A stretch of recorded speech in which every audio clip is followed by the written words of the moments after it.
guys, welcome to the show. You have me again. No, I'm only joking. We have the beautiful and talented Penny back with us on the show. Hello. I've got no idea why you call me beautiful and talented, but hello. So I've got a confession to make, guys. I am still sorting my house out, but I did make a promise to be back today. So I am back, but not sorted, if that makes any sense whatsoever. It does, So so I will be cheering everybody on. And I might be doing a bit of cleaning or tidying or organising as we go. yeah. So unless you guys want the house tour, which I wouldn't recommend.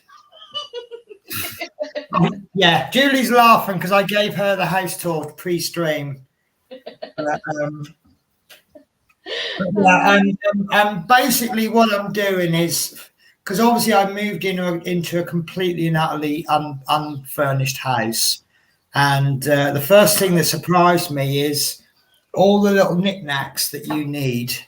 And how much they mount up. So a washing up bowl might be £1, but by the time you got all like washing up liquids and cloths and cutlery and crockery, and you've ended up spending loads of money, and then things don't fit how you want to fit. So you've got to buy little things to make them fit, and packets of hooks. I couldn't hang my dressing gown up on the bathroom. So I just spend like a couple of quid on hooks, and it sounds really stupid, but it's just crazy. So, but I'm getting there. So I'll show you this is my tidy side of my kitchen. This is where I do my tea and coffee. Yeah. So, and that's as tidy as it gets at the moment, guys. Because, but I've been cooking, and I've been cooking just a little bit too much every time I cook, and then the excess goes into the freezer. So like tomorrow, well, in fact, last night I pulled something out of the freezer for my dinner today, and I've got about 5 meals in the freezer. And then next time I cook, because it's just as easy to cook in bulk, isn't it, to cook for one person? It is, So, when I cook, I'm cooking like 6 portions at a time. And then they just go in little containers in the freezer, and it's brilliant. And I'm eating so well at the moment through so little effort. It's and I just feel so much better for it as well. And it also means before I was eating a lot of like shop bought junk food, sandwiches and takeaways, and I can still eat the odd takeaway, but now when I eat a takeaway, I enjoy it so much more because it's a treat. yeah. And all that money I'm saving. Yeah. Yeah. I did a fried rice yesterday, and it cost me like £4 to make. And I made like 6 portions out of it. And I'd spend like £6 on a takeaway meal anyway. So that's what, 30 odd quid I've saved for what, half an hour's worth of effort. Exactly. So, So everything's going well, but I will just show you my studio as it stands. So I did move all my stuff down last week, and that's currently my hobby corner. So and that's my don't know where it's going to go corner. And the washing I'm catching up with. Oh my God, so much washing. I bet. Well, I've pretty much been living in a hotel for the last 6-7 weeks. And, it's okay. You can do the odd bit, like the odd underpants and socks in the sink, and then at a push a shirt. Well, you can dry. I mean, the shirts to dry clean was like £5 a shirt. And I'm like, I can't wear a shirt every day and then spend £5 dry cleaning it. So I've been putting like a load of washing in every day, and it's endless. And of course, you're wearing the stuff as well. So by the time you get halfway through the washing, half the stuff you've already washed is now dirty again from where it's been worn. Yeah. Oh, it's just mental. Anyway, Julie, how have you been the last couple of weeks? Really good. kids have been on half term and Easter break, and so Yeah. but yeah, we've obviously been on lockdown, so it's been no different really. Yeah. So Um, lockdown's easing now, isn't it? it is, things are I, starting to opening back up, and I went through the shop, and I actually live one bus stop from a shopping centre. It's fantastic. But I nipped into the shopping centre about 2 days ago, and all the hairdressers were open, and I think I wet myself with excitement. no. I'm like, I'm having a haircut. So I'm trying to find a morning. The only problem I have is my shifts are allocated to me on a daily basis. So I don't know beyond. Well, I could ring up now and get tomorrow's shifts, but it probably would have only been allocated for about an hour ago. So the only way I'm going to get a haircut is keep ringing up. When I got a shift that starts at like 2 p.m, then go down at 9 o'clock and have a haircut.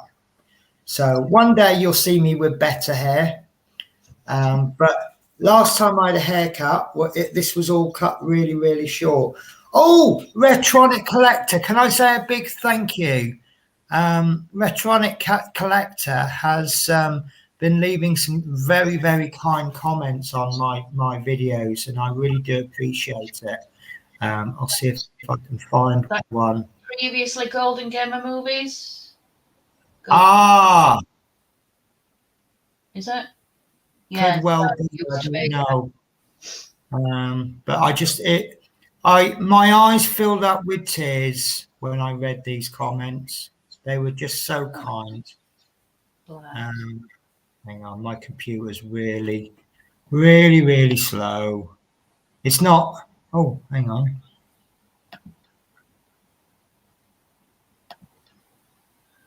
Now I can't find the videos where the comments have been made. Oh, they've got. Anyway, they were really, really kind, and I really, really do appreciate it. So, yeah. Oh, there we go. Yeah, should we do a comments catch up before we get too far in? Yeah, go on. Okay, right. So we've got Build with Adrian, who says hi everyone on Penny's Pitstop, and then he says hi everyone on Yorkshire Crafter. Mike Tedstone says hello everyone. Hi, Mike. Danielle Boudreau is. I'm assuming that's the link for Mark's Mods. Yeah. Hi, Danielle. Hang on, I can't get the cursor. There we go. And then Danielle Boudreau again says, good morning, all you beautiful peeps. I love that, when she says that. Yeah. And then Adrian says, hi, Mike Tedstone. Then hi, Danielle Boudreau. And then Diamond Painting and Cross Stitch with Orchid says, hi, Julian Penny. Hi, darling. And then she says, it sure is expensive to move. It's not just to move, because as you said, you need this and that. Yeah, I mean, obviously, if you move from a house to a house, it makes it a bit easier because you're moving all your possessions. But when I've lived in rented rooms for so long that all I've really got is my own things. And but saying that, moving from one part of the UK to the complete opposite part of the UK isn't cheap either. The van cost me £300 for 2 days rental, another £200 in fuel, and then just over £100 in excess mileage because you only get 200 miles a day, and I covered 1,000 miles in 2 days. And that was just the van, and I probably should have done it in 3 days because what I did was, if I was driving for a living, what I did last weekend would have been illegal because I knew I was fresh in the morning, so I drove solidly for about 7.5 hours non-stop, then stopped for about an hour and then carried on, then moved everything into the van. And then I had another half an hour break because I knew I would come back on the Dartford Tunnel, which is a toll booth, and they don't charge after 10 o'clock. So it was 9:30, so I waited till 10 so I could get the crossing for free. And then the journey back, I could only make it till about 1 o'clock, and then I was starting to have double vision. So I stopped for an hour's sleep. Then I carried on driving for about another hour, then had an hour's sleep and just kept going like that. And I stopped for about 4 sleep breaks. Got back here about noon. So it took me 14 hours to get back. And then straight away I was loading the van. And because I live the top floor of the second floor flat, well, all those boxes you saw in there must be about 200 of them, and I was carrying them up the stairs 3 boxes at a time. Yeah, my legs were aching for about 3 days afterwards. I'm just glad I drive a bus for a living, because once I was actually in my cab driving, I was okay. Once I got out of the cab, my legs are just like, oh, they're gone. And it was like that for about 2 days. Wow. But yeah, do you know, one of the things I love the most is I've got my PlayStation back. My PlayStation's been in storage for it must have been in for about 2 years, because I always have the latest FIFA game. And the latest FIFA game I've got is FIFA 19. So that's two versions that I've missed out on. So yeah, but yeah, I say all the money I've been spending, it's just little bits here and there, and I'm trying to keep it down to pound shops, because do I really need a diamond encrusted posh gold washing up bowl? So but I've done well. I've actually, given that I'm on a really tight budget, I've managed to keep my kitchen fairly color coordinated. I didn't really have the choice in the color, because a very, very kind driver said, oh, you're moving into a new house, are you? I went, yes. He goes, well, I've got some stuff for you. I went, okay. And literally before I could say anything, he's turned up with three saucepans, a load of plates, bowls, a microwave, a kettle, and a load of cups. And the colour of the plates. So my kitchen is now trying to be sort of this colour. That's what I mean by not a lot of choice. But greys are quite easy to buy, aren't they, in the kitchen? Yeah. I wouldn't want to hit someone with a purple kitchen. You'd love to. Yeah, you know I like my purple, but forcing purple on someone else is just cruelty, I think. I love it. So Bill with Adrian says, hi, diamond painting and cross stitch with orchid. And then I've just lost the whole load of chat. Oh God, is there really that much chat? So Orchid says, hi, Bill with Adrian. Love Minnie says, hi, Penny's Pitstop and friends. And so how did you come across that name then, Retronic Collector? After Penny Pitstop and Yorkshire Crafter, it's Tony here, used to be GGM. And then he says, hello, Love Minis, Bill with Adrian. Nice to see you both again. And then you are more than welcome, Penny's Pitstop. Yeah, thank you. Right. I miss my trackable. I really do. I could just go click, click, click, and everything's done. Love Minis, Retronic Collector. Hi, things looking up for me finally. Hi, Retronic Collector. If I say that wrong, I apologise. Bill with Adrian. Hi, Love Minis. Retronic Collector. Awesome to hear that, Love Minis. Nice to see you again. Let's see if I can do this without losing all the comments again. And then he says, hello, Bill with Adrian. Think I have refollowed on here. Chris Campling. Hi, Chris Campling. How's your streams going? He says, hi, Bill. Hi, Penny and Julie. Love Minnie says, hi, Bill with Adrian. Or Build with Adrian. Hi. Hi, Penny and Julie and everyone. Oh. And then we have Retronic Collector. Decide to go back to my original roots, hence why I've restarted on here. with this one, pennies pits, right? Okay, that makes sense. Because obviously, the first time I knew you, you were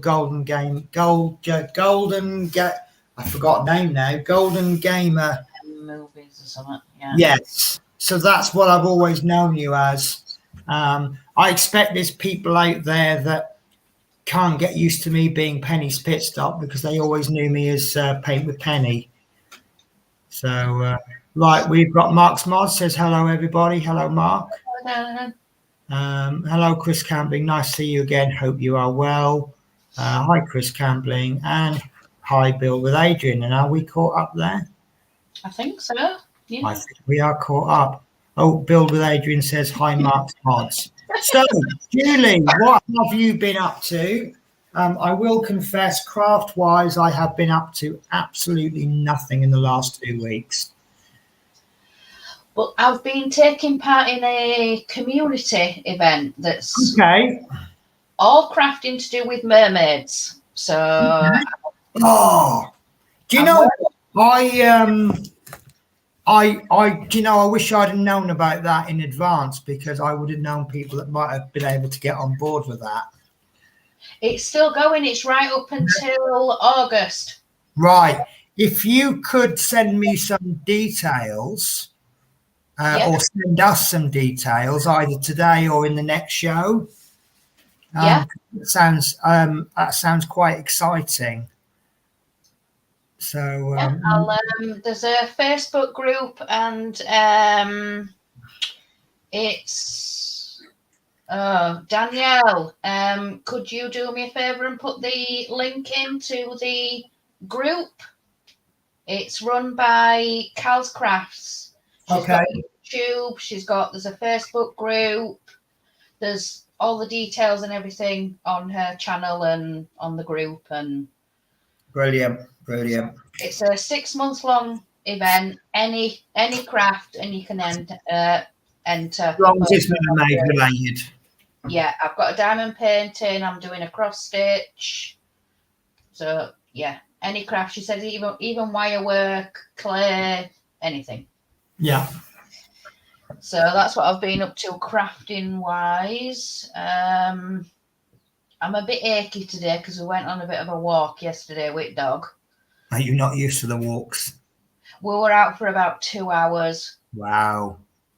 I was absolutely maybe you're about 20% as achy as I was feeling last weekend. It's not the exercise so much, is it? It's doing the new exercise. Yeah, it's something new what your body do. Because what I've noticed is where my changeover points is for the bus, and also the fact that I live too close to the shopping centre to get the bus. To be perfectly honest with you, you've got where my bus stop is. It then crosses over a main road via a roundabout, and then it goes round into a bus station. But what they've done is they've built an underpass under the roundabout, so it is actually physically quicker to walk to the shopping centre than it is to wait for the bus.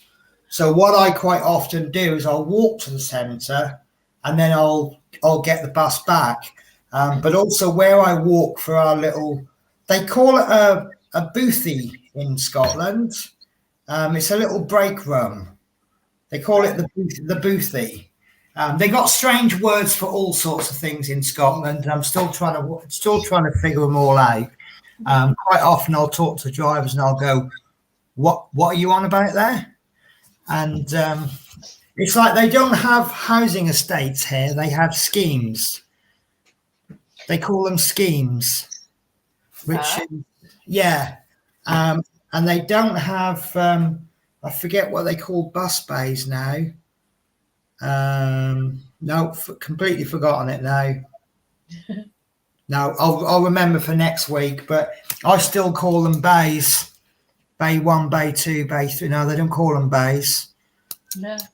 And there, if you call something the wrong name, even if they know what you mean, they will still make out they've got no idea what you're talking about. Yeah. It's quite funny.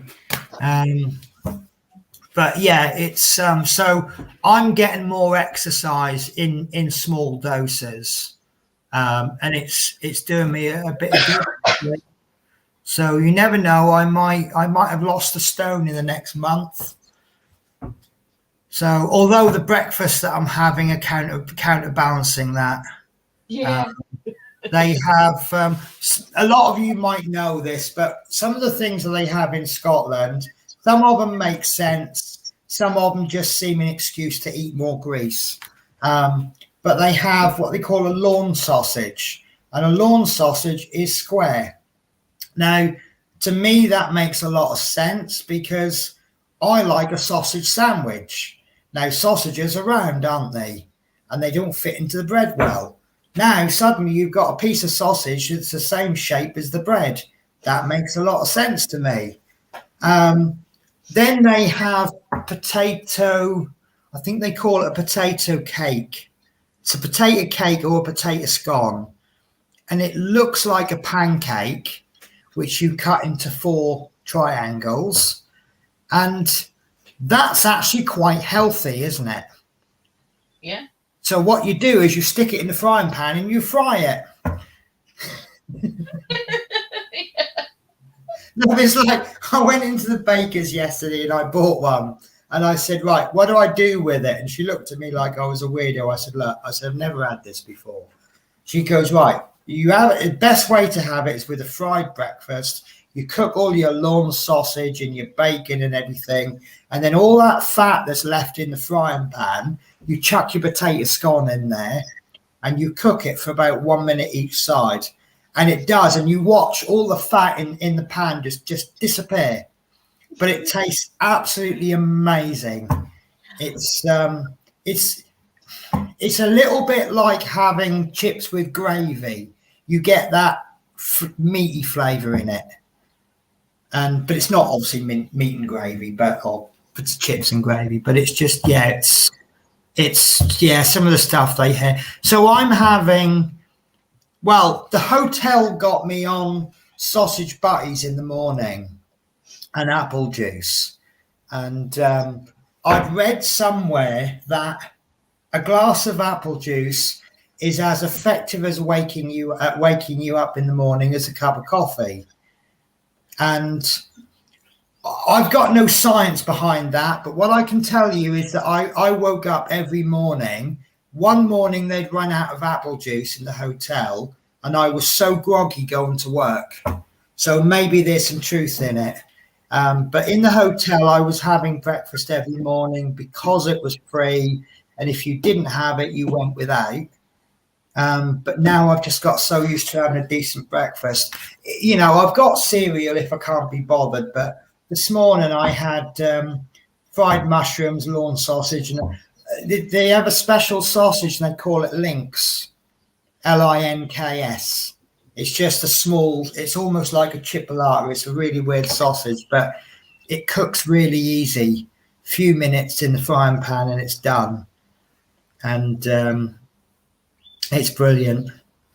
So yeah, I'm really, Scotland is doing me a lot of good, but the weather is awful up here. It's so cold all the time.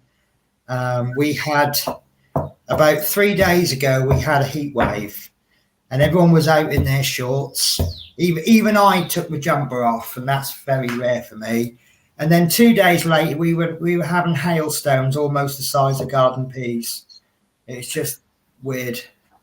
So. Yeah. And I was saying to Julie before the stream, in England, people talk about the weather a lot.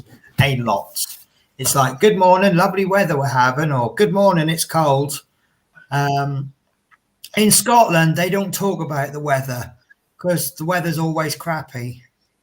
So you don't talk about it. No. It's just brilliant. It's just, yeah. Right. Do you want me to do a bit of a catch up on the chat? Yeah. We are generating comments today, aren't we?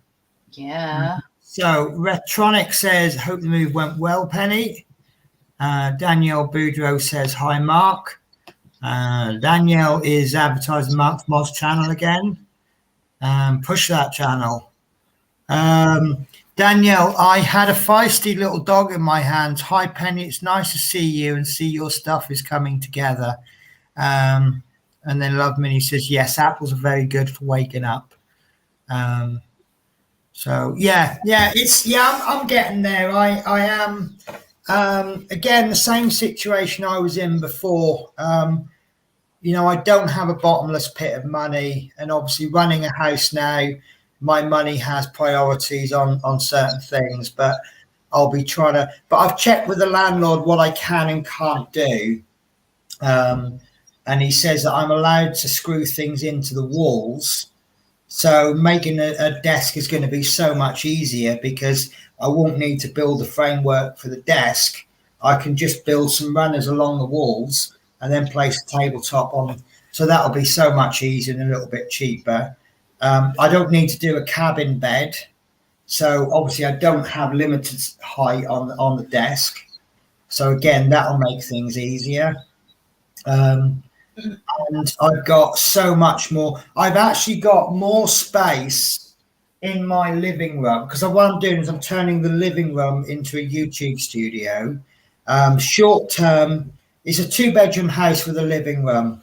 I've got one bus driver lodger in the small bedroom, and I'm going to be renting one of the rooms out just to get a little bit of income coming in. Which means I'm sleeping in the living room with my YouTube studio. But in about 3 months' time, what this bus driver is going to be going, and then I'm going to take his room, so that his income short term is just going to help me get started in the house. So that means that once he's out, my YouTube studio can expand. But even with me sleeping in the living room, my YouTube studio was still bigger than my entire bedroom at my last house. Yeah. So, but it's not as big as the room I had previously, but I've got the freedom to do whatever I want with the room. And let me show you this. Sorry, guys. So I have got, this is the reason why I wanted this as my bedroom, because obviously I do smoke. And it's a no smoking house. But you see here in my living room, I've got the lovely window, and here we have my balcony. Hey. I'm gonna put some little window box along there and put some plants. And it's not the best view in the world, but that's the view from my balcony. And over there, you can't really see it at the moment, but you've got the Ramada Jarvis Hotel. And it lights up and it looks really posh at night. There's a little Ramada sign. They do light up. And it's do you know what? You're gonna laugh at me for this. And all you youngsters probably won't get this, but I look over at the hotel and it makes me think of Pretty Woman. Yeah, I know. I didn't say it was sensible or anything, but yeah. No, you just won't get it. But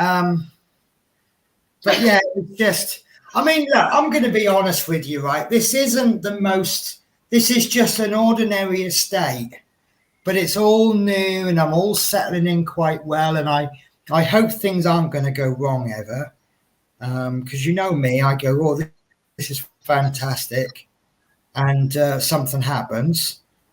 So.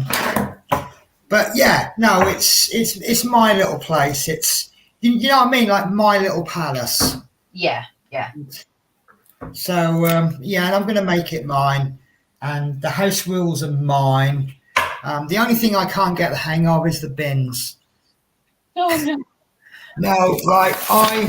I think the bins are wrong, and I've never lived in an area where they have more than 2 bins. Well, I say more than 2 bins. Most areas have garden waste and food waste, but here we have non-recyclable waste is collected fortnightly. That makes sense to me, right? We've got food and garden is collected fortnightly. That makes sense to me. And we have a little food caddy in the kitchen, and I have a little starch bag And all I have to do is every week or every fortnight, just take it out, put it in the bin. Now, paper and card is another bin that's collected 4-weekly. Now, you think about it. Every time you go shopping, how much paper and card do you accumulate? Every time you have an Amazon delivery, how much paper and card? This is my paper and card for 1 week. Wow. Yeah, including the box that I'm using to keep it in. Yeah. And then glass cans and plastic, that's collected 4-weekly. Oh. I know, it's the wrong way round, isn't it? Yeah. If they had non-recycling waste collected every 4 weeks, that would encourage you to recycle more to keep the contents of the bin down. Yeah. But if your landfill is being collected fortnightly and your glass, cans, plastics and paper is collected 4-weekly, what are you going to do when your bins fill up? You're going to chuck it in the landfill bin, aren't you? Yeah. Yeah. So it's just, to me, it's really weird. But I said I was going to write to the council. I said this to my boss because they won't do anything. They'll just go, well, that's the way it is. And I said, well, I'm going to write a letter because that's what people from England do. Yeah. And if we're really upset about something, we huff. And then if we get really, really angry, we write a letter to the Guardian, don't we? Yeah. And I roll. Yeah.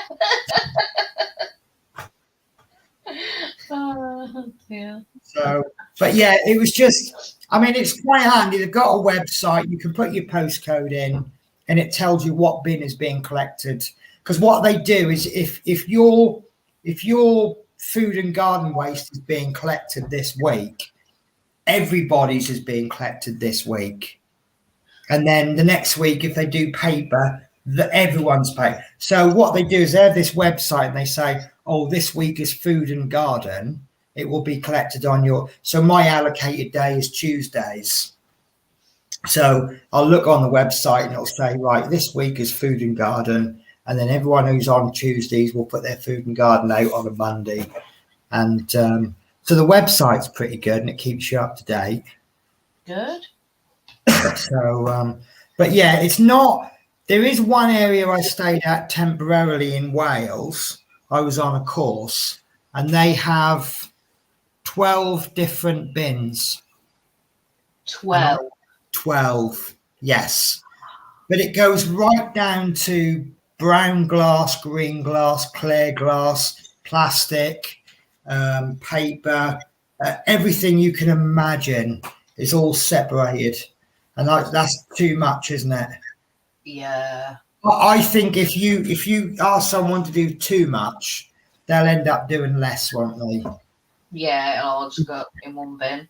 I mean, it's like when we first, when I was young, you just put everything in a bin bag and it went into the bin. Yeah. And then when they started asking us to do recycling, and they said things like, you've got to wash your cans out. And we're all like, what? We've got to wash our cans out. And it was like, but then we just, after a while, you just get used to doing it now, don't you? Yeah. I bet you're not even thinking when you rinse your cans out in your bottles. No, that's true. But when you start asking people to do like, whatever it is, 14, 15 types of recycling, I mean, I'm very tempted. There's a bin by the bus stop where I go into work. And the temptation is very high for me to just buy swing bin liners, chuck everything in a swing bin liner and just chuck it in a street bin and let the council sort it out. So, but I can get used to 4. I bought, you'll love this. This is, I can't find it now. So, do you know, there we go. So I bought these 2 bins and I bought stickers for them.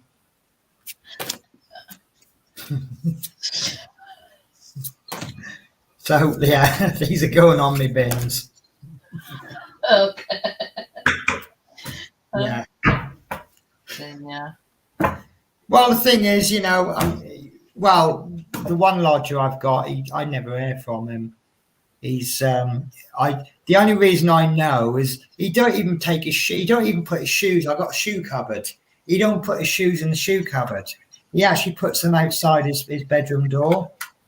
And the only way I know if he's in is by how many shoes are outside. So at the moment, there's one pair of shoes outside his door, so I know he's out. And when he's in, there'll be two pair of shoes there. Okay. And that's the only way I know he's in. And he buys those little Actimels, and one disappears every morning. So, Mike, are you being rude again? Roger the lodger. His name is not Roger. Oh no. If you mean anything else by that, I have no idea what you mean. No. Right. Retronic Collect says, looks very nice, Penny's Pitstop. Where have you moved to? I have moved to an area called East Kilbride, and it's actually in the Greater Glasgow area. And it's actually, I'll tell you one thing about Glasgow, and I think I'm the only football fan here, aren't I? So before I came to Scotland, I picked teams as my. Oh, hang on one sec. Sorry, do you want to just carry on? Yeah. Right. I'll Hello. carry on with where you moved to. So yeah, does look great. Love minis. Then we have retro. We have a few bins here in Lancashire, Penny's Pitstop and Natural Crafter. Then we have John. Hi, John. John's model making afternoon all. And we have Retro Collector. Hello, John's model making. So nice to meet you and see you this afternoon. Mike Testone, Roger the Lodger, yeah. And yeah, he's put no in reference to being rude. And Retro Collector, hello, Max Tedstone. Nice to see you and meet you this afternoon. Then we have Mike just rhyming in response to you, Penny. Just rhyming. Just rhyming. Yeah. Okay. Delivery. Yeah, delivery. Yeah, sorry.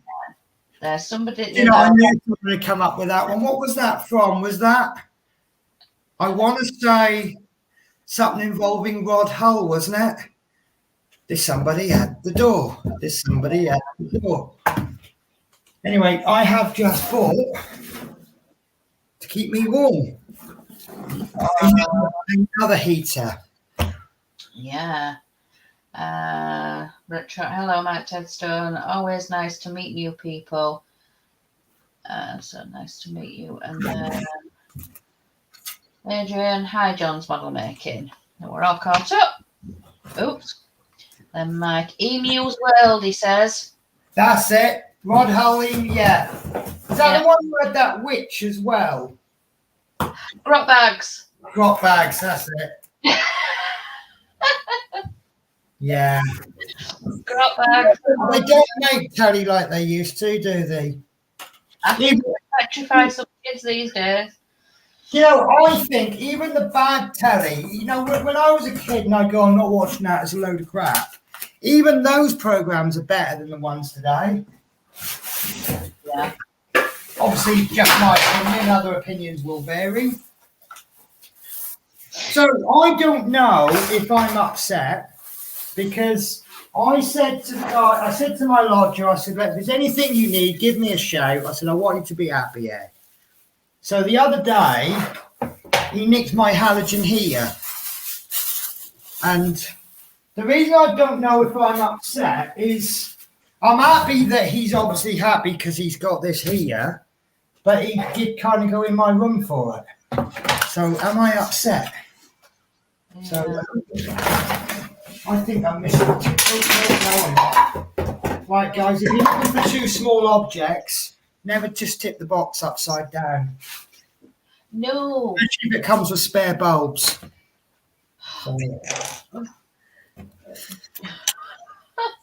No, I spent a couple of extra quid on this here because it's got replaceable bulbs. So I think it's if you know, I think it's always worth go on the extra couple of quid to go from disposable to replacements.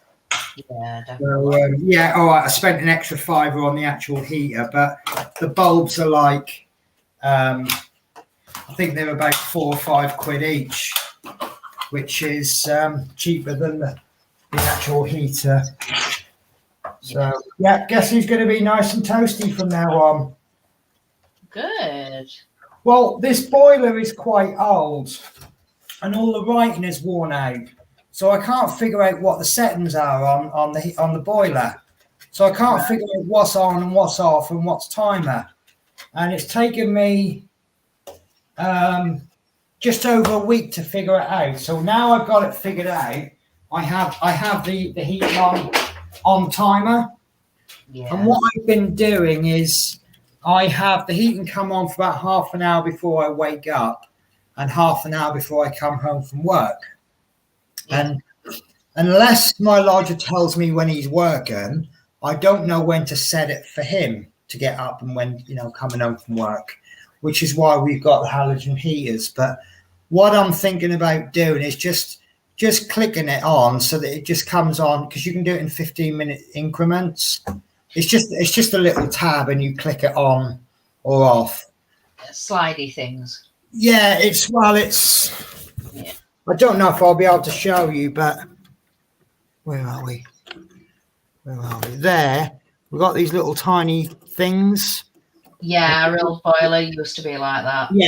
Yeah. I think this is a really old boiler. So I'm just thinking about just flicking one every fourth one.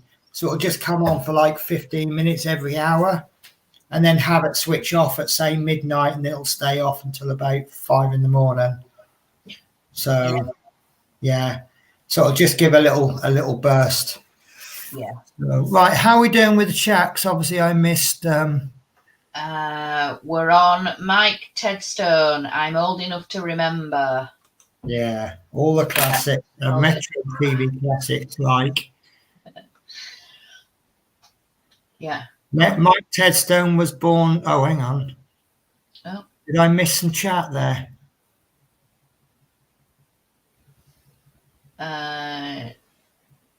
Yeah. Penny's no. Yeah. I don't know where we were. Deborah. So yeah, from Deborah. Okay, so Deborah Kesa says doing great at Danielle. It is actually going up to the low 70s here, then back down to 40s. The weather is teasing us. Now, 70s, that's hot in any language, isn't it? Well, you know I work in Celsius, and if that is Celsius, I wouldn't expect you to be alive, because that's fairly close to. You'd either be dead or you need extremely good air conditioning. Yeah. So Deborah says, hi, Bill with Adrian. And Electronic says, hi, Deborah Casey. Nice to meet you this afternoon. Glad to hear you're doing well. And I'll just reply to Danielle's one there. Julie, did you get your needles? They came in the post this morning. So thank you very, very much for the thread and those needles. I've got some work to do. So thank you very, very much, Danielle. Very much appreciated.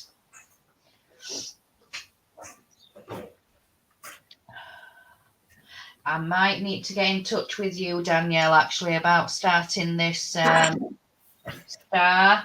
because, yeah, I'm not sure where to start, in the middle or the edge. So, yeah, I'll need to message you at some point. Yeah. I've just seen that comment, 21 Celsius equals 70. That is lovely. That's pretty, well, that's room temperature, isn't it? I actually had to Google what room temperature is, because I got a thermostat on my wall and I'm like, well, what do I set it for? Because it goes from it goes from 10 to 30. And I thought, oh, well, one's going to be really hot, one's going to be really cold. So I Googled room temperature, and room temperature is about 20 degrees. I thought, well, that sounds okay. Yeah. So, but that was in my days of trying to figure out what how to work the boiler. Yeah. Oh,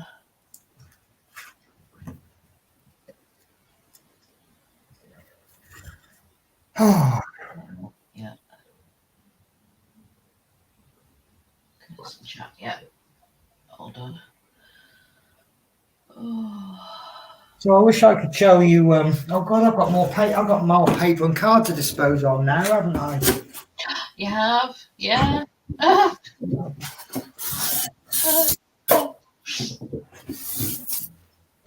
Yeah, and polystyrene. Got no idea where polystyrene goes, so I assume it goes in the glass can and plastic bin because it's a sort of a plastic, isn't it? Yeah. Yeah, And then that's a hard one. Where does that go? Yeah. What's that one? Then, like you said, the polystyrene, what bin does it go in? Well, I think it's plastic. I don't know. I have no idea. No. And the instructions, well, they go in the paper bin, but I do like the way they publish the instructions. It's like halogen heater, plug it in, press the button, heat comes out, press the button, heat stops coming out. That's pretty much it really, isn't it? It is, yeah. Oh, I'm going green fingered as well. Oh. Well, they're only supermarket herbs, but this is my basil I bought about a week ago. And all I've been doing is just trimming off the crap, the dead leaves, and just keeping it watered. And I bought a mint this morning. So you can see the difference a week makes, can't you? Yeah. So, but this is actually a lot better than it was this morning. I bought this about 4 or 5 hours ago. And again, I've just pulled off the dead leaves that I can get to, give it a bit of water, and I just put it on the windowsill. The window's been open all day. So a bit of fresh air, and a bit of sunlight. That's all it really wants. Yeah. And, I've got a couple of plant pots that were left over from the previous tenant. Oh, I love mint. I could just grab a leaf and just rub it, and then it smells exactly like Trebor soft mints. Yeah. Oh, yeah. I'm sorry. But no, I just want a few little growing herbs that when I'm cooking, I can just cut a few leaves off. Make a Sunday dinner, boil some potatoes up, just chop a few mint leaves, just toss them around. Lovely. Yeah, exactly. And basil, I do a lot of, I call it Italian, but it's tomato-based dishes. I love pasta. I like tomato. I love basil. So I do a lot of what I basically do is I just start off with some kind of meat and onion, chuck a load of tomato in, any vegetables that are starting to go off, mushrooms and peppers and stuff like that. Chop them in, chuck it all in, and then mix it up with a load of pasta. And you get a different dinner every time then, don't you?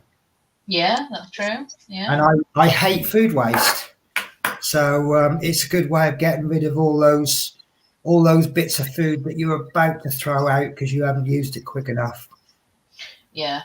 So and then toss it up with. See, another thing I chuck away a lot regularly is lettuce, because if you buy packets of lettuce, they go off really quickly, and I really like lettuce in a sandwich. So if I take a sandwich, so what I'll do is I'll buy a whole lettuce and I'll just rip a leaf off and put it in my sandwich. But there's more leaves than I can eat via my sandwiches. So when I have a day off, I'll do my little pasta. What I call it a pasta fling ding. You just literally fling anything in there, and then have it with a little mini salad, and you just use up the rest of the lettuce. Yeah. Bit of mayonnaise, because you can't be completely good, can you? No. Some badness in there. And it's just bit of tomato, cucumber, and someone just sent me a message. I bet it's Adrian or Ted, Mike. It's not actually. I keep. It's not on purpose. I promise you. I promise you, it's not. Oh dear.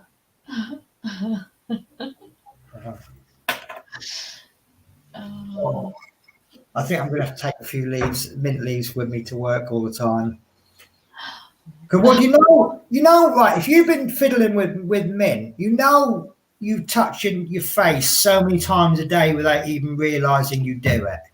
Yeah. If you've got minty flavored fingertips, every time you touch your face, you get a little waft of mint. Yeah.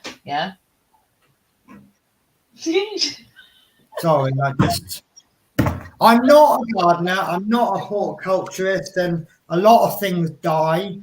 But things like mint and basil, they're quite easy to look after. I tried growing coriander once, and I got all the seeds and I laid them all out, and then I stripped out as they started to shoot up. I pulled out all the weedy ones, and then as they grew to a certain size, I took them out of the seed tray and I started to put them into the pot, and they all went to seed, every single one.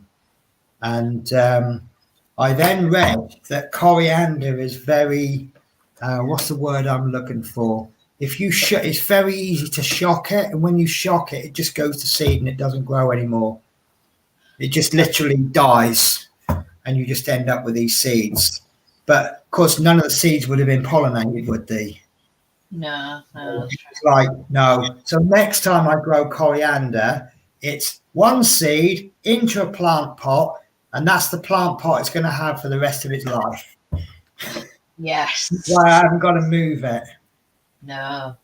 Yeah, apparently they're really sensitive plants. Oh God. Yeah. I can see a dog walker. See, it's another nice thing about this place, because it's second floor and it's nice areas to walk dogs. I get to see dogs walking past all the time. There you go. And foxes. There are a few foxes, not as many as in the London area. There are hundreds of foxes in the London area. That's surprising. Yeah. Well, the thing is, I believe the way London was built is it kind of went round in a circle, didn't it? So it kind of enclosed everything, so they've got nowhere to go. And all the ones that lived originally in the middle of London, where it's now become so urban, their families have been stuck in the middle of urban areas. Yeah, that's true. What they've had to do is adapt or die, and they've adapted to urban life. Yeah. And, but yeah, it's the same with any animal, isn't it? But yeah, there are. But also, it's because they're adapting to urban life. There's so much to adapt with. Because you think how many people are packed into London, all those bins and rubbish. You know, a lot of people, they might go out on a Friday, Saturday night, and they just kept their kebab on the floor, don't they? Yeah. Well, that's fox food, isn't it? Yeah. You multiply that by a higher population, that means more foxes can thrive, and rats and birds and everything else. Oh, yeah. So, and you can always tell when it's springtime, because you get all the young animals that have been run over by cars where they haven't quite learned the road sense yet. Oh no.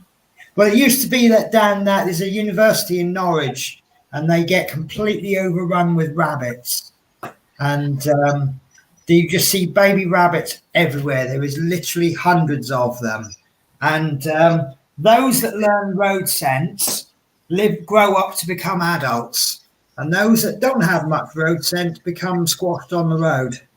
Oh, and no. That's just. But then even some of the ones that have got road sense, they then get killed by other animals. I mean, it sounds horrible, but it's all a circle of life, isn't it? It is, yes. So, but I'd rather. Well, the thing is, they all become food for other animals at some point anyway, don't they? Yeah. You know, birds are picking things up off the road. the foxes are doing live animal chasing, and I don't know. So, but yeah, it's just the way it is, isn't it? It is. And Yeah. I know one day I'll become animal food. We So, all will. yeah. And way to go, kill the mood, Penny. We're all nice and happy, then all of a sudden we're talking about end of life. Oh dear. Right, shall we have some more chat? Yeah, go for it. Oh dear. Right, I'm not sure where we got up to, but Deborah, Penny's Pitstop. It's lovely weather. I'm in the USA. Whereabouts in the US? My family are from New York and New Hampshire, but I guess not there because I don't think it's that warm there at the moment. I believe Deborah is kind of New York-ish. Okay. I believe. Kind of New York-ish. That area, apparently, she's What, as in New England? possible. Right. She's a good drive away from Rockefeller Center, because I said about visiting the tree and the ice rink and stuff at Christmas, and that's how we got to know each other through Danielle. Right. Buffalo, New York. There we go. I'm jumping ahead on the comments now. Missed that one, Danielle. Great, I'll set up the Zoom. Yeah, we're going to be learning some beadwork in cross stitch. Bloody hell. That sounds exciting. Deborah says, thank you, Danielle. Danielle, Rainbow Star. Yes, the Blackwork Rainbow Star, Danielle. Retro Collector. Always nice to see people from across the pond. Deborah. Mike says, Retro Collector, nice to see new members watching. If you don't mind me asking, how did you find these channels? No. Deborah, hi. Retro Collector. Oh, yeah, come up. Retro. I supported them before when I was GGM Mike Tedstone, so I was a regular viewer when I was that channel, so just re-followed them again. Yeah. You did. Retro, you're more than welcome, Deborah. Always nice to see and meet new people from anywhere in the world. Yeah, it is. It's always interesting and finding their stories and. Yes. Yeah. Didn't you think it's funny how if you ever ask anyone their story, they'll go, "Oh, you don't want to hear that. It's really boring." And then they'll tell you their story and it's actually really interesting. And everyone's story is boring to them. I mean, I think my life story is boring, but everybody's story is interesting to somebody else, isn't it? It is, yeah. Retro, I wouldn't say I was a new member, but an old member might still really, if that makes any kind of. With Retronic, I don't know if he found me or I found him, but I know he does some wonderful live streams, and he just pretty much like ours. He just talks about whatever comes up at that present moment, and it's not always about gaming or old stuff or TV. It's just, I mean, I've caught him on a live before talking about trolls, and personally, I don't like talking about trolls. I just think it's the more you talk about it, the more you feed them. But this particular chat he was having, it was actually very, very watchable. And it's just, you know, I kind of like those lives where you just sort of chat about whatever.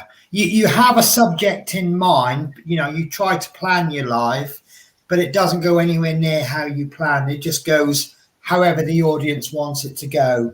It does, yeah, it's true. You just take their lead, don't you? And yeah. Whatever. Orchid, not me. I want to be burned. LOL. No worms are getting me.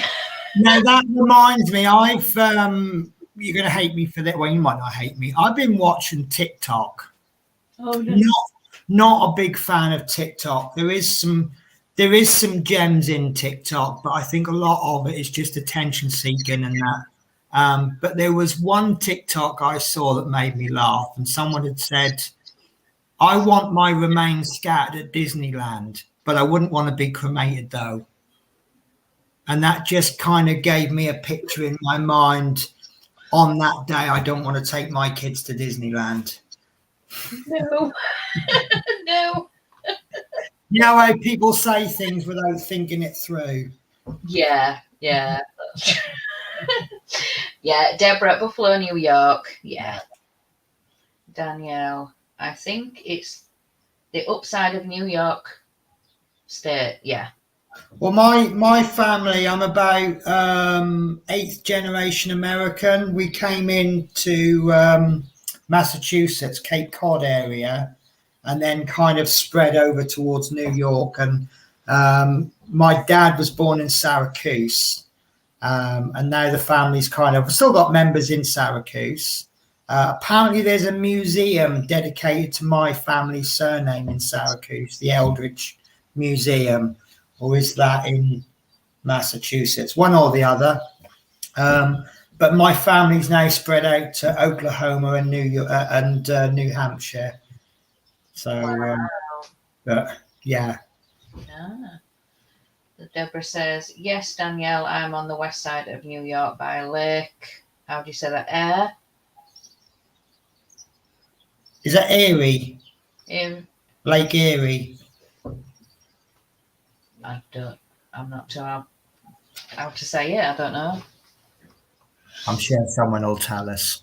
Yeah.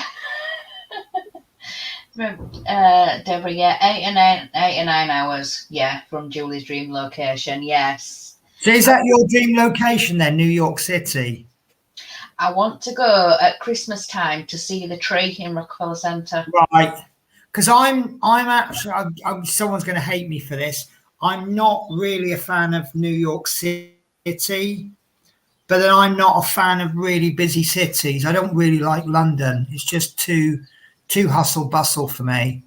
But yeah, I don't mind going there like for a day, but I wouldn't want to live there. No. Is there many people that can say that? We've got Deborah. Danielle, you are correct. Love Minis. Any chance you will do Twitch again, Penny? Do you know what? It's funny you say that. I have thought about it, but I wouldn't be able to do like set times. I mean, not that I did set times, but yeah, I did really enjoy Twitch, but obviously work schedules. If I could win the lottery and retire, I would definitely do Twitch, and I would do all my pre-recordeds and the odd live on YouTube, and I would focus all my lives on Twitch. Yeah. Say, hang on. That one.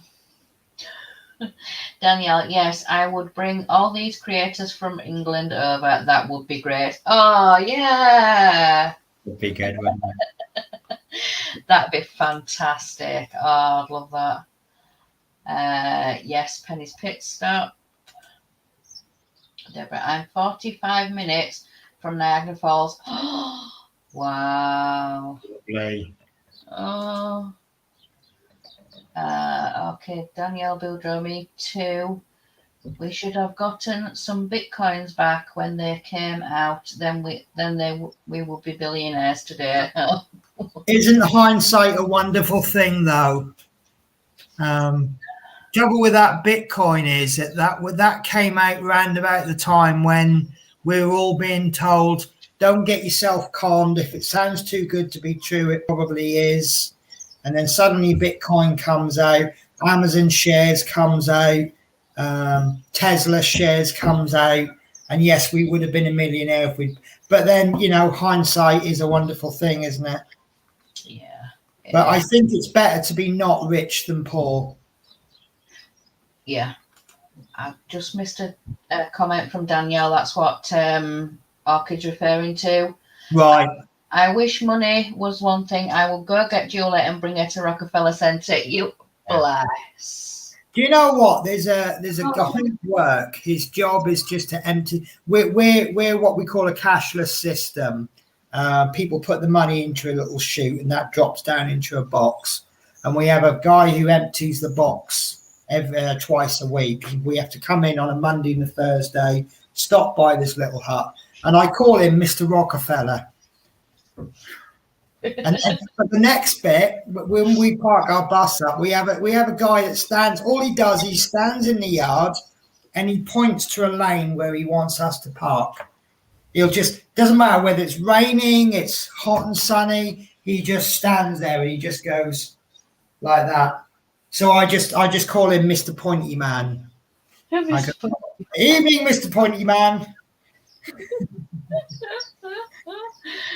Bless. Oh, don't love minis. Had some great conversations on there. LOL. Yeah, Twitch. Yeah, that's why I miss Twitch. I mean, you go into Twitch planning to do something, you don't get even half of it done because you get up to. I mean, sometimes it's a case of you're doing something and then someone will come in and say, "Oh, what you doing? How do you do that?" So you stop and you explain how it's done. But and I wasn't really a great painter when I started Twitch, and most of what I've learned paint-wise has come from my viewers on Twitch. Love minis, how many times have you shouted at me for doing something wrong? But I've improved so much. Soldering was the best one because I just did not have a clue with soldering. And Love Minis has shouted at me a few times for doing things wrong. Yeah. And unfortunately, I'm a little bit old school, and that's how I learn. If you shout at me when I do something wrong, I know it's not the acceptable teaching methods anymore, but if you shout at me for doing something wrong, I become scared to do it wrong again, so I learn. And that's very old school, but these days it's all about, oh, there, good effort, really good effort, but that's not quite the way you do it. And I don't think you achieve as much that way. No. Shout at them when they do it wrong. Make them scared to do it wrong again. Orchid says, "Oh yes, we're definitely going to have to, keep saying about these retreats and getting together, and one day it will happen." Yes.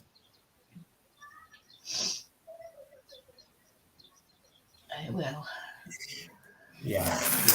Well, I'll tell you what, when I win the lottery, you can all pop round for a cup of tea, wherever you are. Would there be many people willing to get on a plane from America just to pop round for a cup of coffee? I'm sure they would. Yeah, I can imagine them coming around and going, "Oh, come all this way for a cup of coffee, and your coffee's not half as good as mine." We've got another comment. "Thank you for today, ladies. Time to help Manos in the kitchen." Okay, bye. Always a pleasure to have you on. You have a good day. Good. Yeah, I can't get the words out. And if you're still there, give Tundra a kiss. Got a little poodle girl. Oh, bless.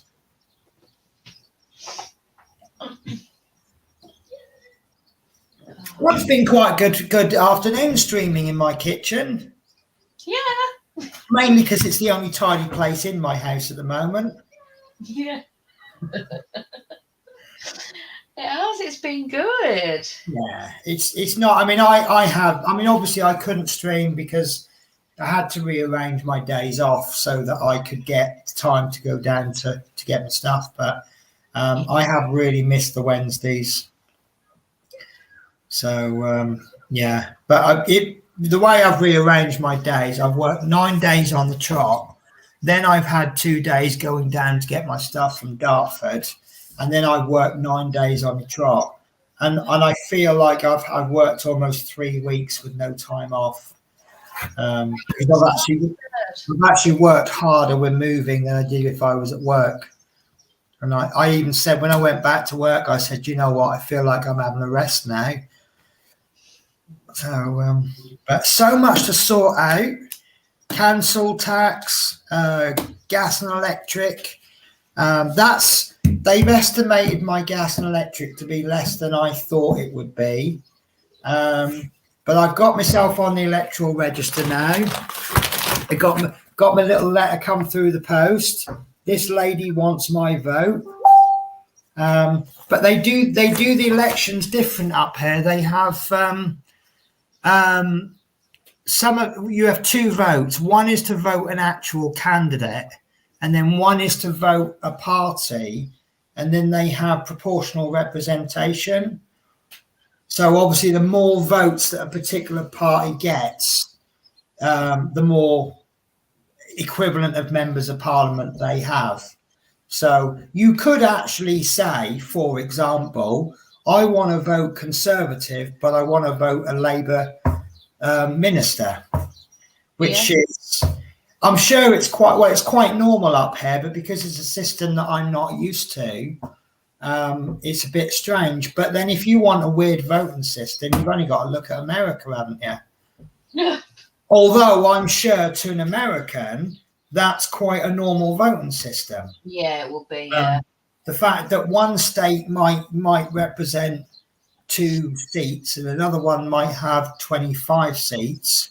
Although I must admit, the last US presidential election, I was on the edge of my seat. I really genuinely was. I was looking at, I can work out how many seats each state is worth.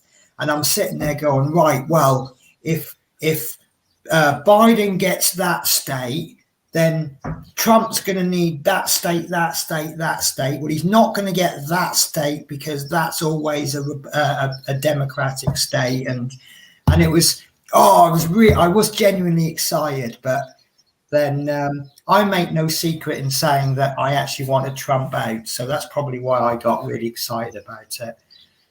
Yeah.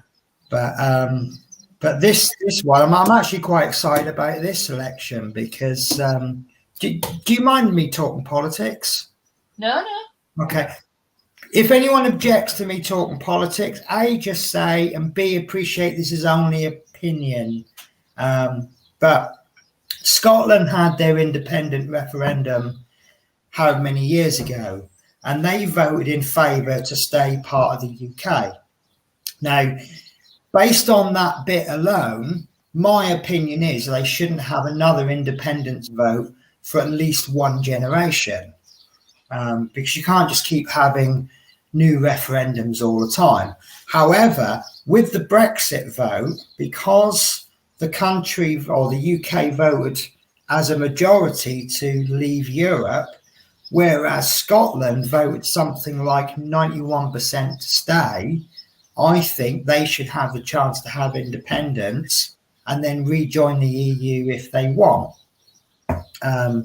So obviously one party is standing for independence and another party is staying for keeping part of the union. And then there's all these arguments about why are you voting for a party that, you know, we don't really have much say in a London parliament. And yeah, and now that I'm getting these little election leaflets come through, I can see closely what these parties are actually standing for, and I can now vote for what it means for me on a really local level. And Mike Tedstone says you will be on religion next, and that is one subject I will try and steer away from. Again, I have my opinions on that, but I don't know why a subject that should be all about peace and love causes so many wars and arguments. It's true. You know, at least with politics, if I have a different political view from you, you know, most people will go, well, I think you're wrong, but you have the right to do that. Whereas when it comes to religion, why can no one go, well, I think you're wrong, but you have that right? It's like, oh, you don't agree with me, I will kill you.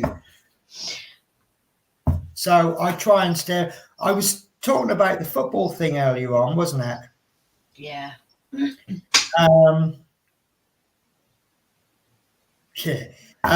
Yeah. So when I was living in England, I've always said, oh, yes, Celtic's my favourite football team in Scotland.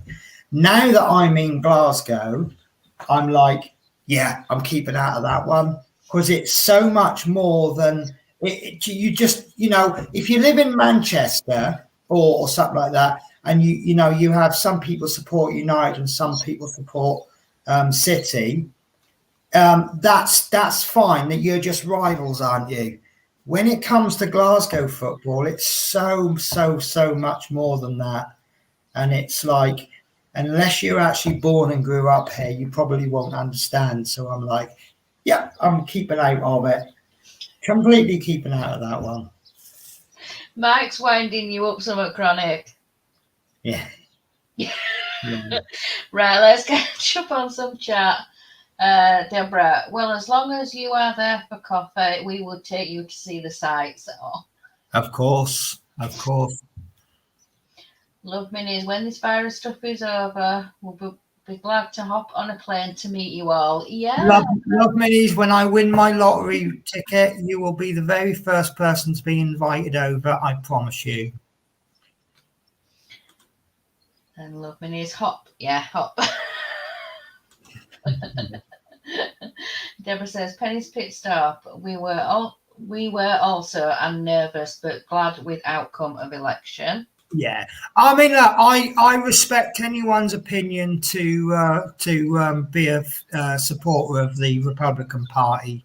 You have your right there, but I personally believe that Biden was the better candidate. So again, it's down to opinion, isn't it? Yeah. And then Mike, you will be on a religion next. Yes. Yeah. No, we'll avoid that one. Danielle, we are all adults here. Politics is the opinion of the speaker.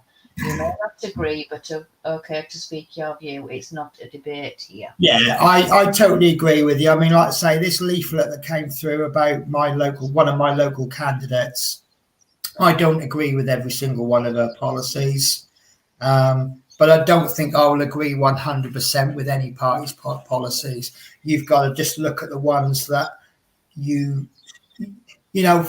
for me, health might be important. For someone else, see, education, I'm not so bothered about education because I haven't got any young kids in school.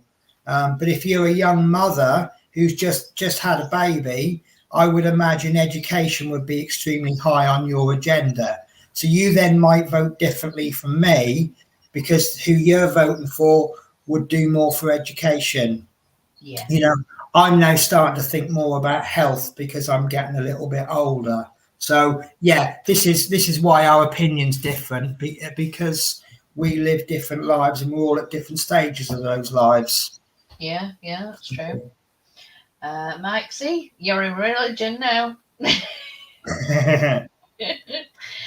Where have my comments gone now? They've gone there. Yeah, mine do that. Yeah, Mike, LOL. No, not football. No. Deborah, DN. DN? DN. Is that Instagram message? DN? Or am I on the wrong? I don't know. Mike, let's go back to politics. Religion. Deborah, Danielle, I'm aware of that. Thank you, sweetie. Love minis. We have that here in US. People choose their religion and everyone else has the right to be wrong. LOL. Yeah. Mike Tedstone. Penny could be the next Nicola. Nicholas. You know what?